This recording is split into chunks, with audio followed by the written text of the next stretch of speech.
السلام عليكم، مرحبا بكم في بنت زمان. نرحبوا بالمشتركين الجدد اللي معانا. إن شاء الله اليوم جبت لكم طبق رائع رمضاني بامتياز، يعني تحضروه في مدة قصيرة، سهل بنين اقتصادي. تشوفوا معايا المقادير وطريقة التحضير. أول حاجة درتها، حطيت قدرة فوق النار تسخن، درت لها مغارف زيت، قطعت نصف صدر دجاج، خليته يتقلى، زدت رحيت بصلة تكون متوسطة، خليتهم يتقلاو مع بعض. ربيت زوج سنينات ثوم، هكذا نخليوهم يتقلاو. نزدت رحت جبت التوابل، عندي راس الحانوت، مغرف صغيرة كزبر وفلفل كحل، ندير ربع ملعقة فقط، نخليوهم يتقلاو كامل. هنا ما ننساوش الملح، نملحو. حطيت الماء يغلي باش نمرق بيه.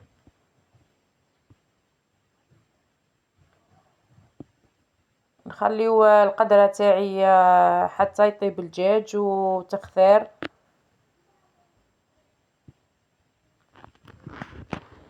هذه بنتي ربي يحفظها قالت لي نصور للمشاهدين.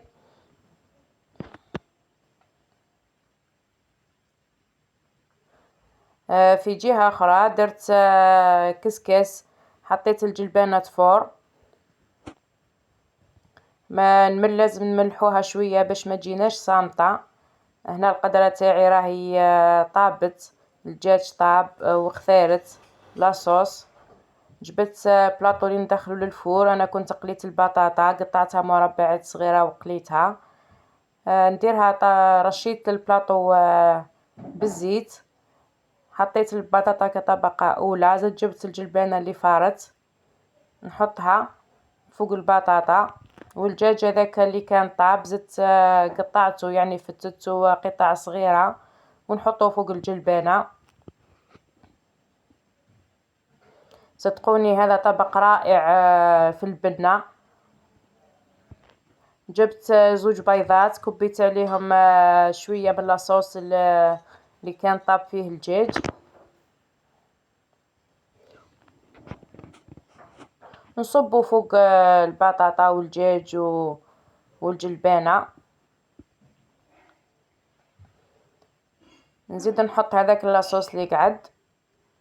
انا عندي الجبن مبشور، حطيته على وجه طبق. حطوا اي جبن يتوفر عندكم.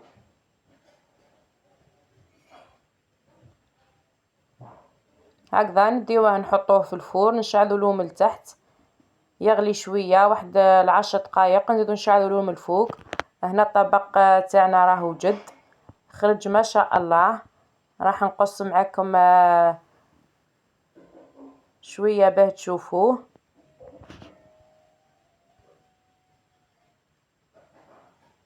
الله يبارك، بنين وسهل، حضرته في وقت قصير. والجلبانة الفايرة زادت بنة على بنة للطبق.